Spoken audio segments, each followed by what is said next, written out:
اللہ تعالیٰ نے ہر چیز میں احسان یعنی حسن کو فرض کیا ہے، اس لیے جب تم لوگ کسی جانور کو مارو تو اچھے طریقے سے ایک ہی وار میں مارو، اور جب ذبح کرو تو اچھے طریقے سے ذبح کرو۔ یہ رسول اللہ صلی اللہ علیہ وسلم کا فرمان عالی شان ہے۔ آپ صلی اللہ علیہ وسلم نے فرمایا، چھپکلی کو مارو تو ایک ہی وار میں مارو، اس کی ہی ترغیب دلائی ہے۔ اسی بنا پر مچھروں اور دیگر حشرات الارض کو الیکٹرک انسیکٹ کلر سے مارنا بالکل جائز اور درست ہوگا۔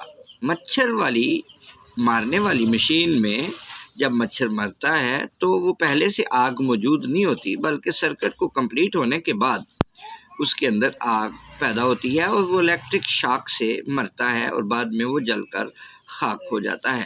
اس لیے اس کے بارے میں کوئی کسی قسم کا خیال نہ کریں، استعمال کریں اور اپنے آپ کو مکھی مچھروں سے بچا کر رکھیں۔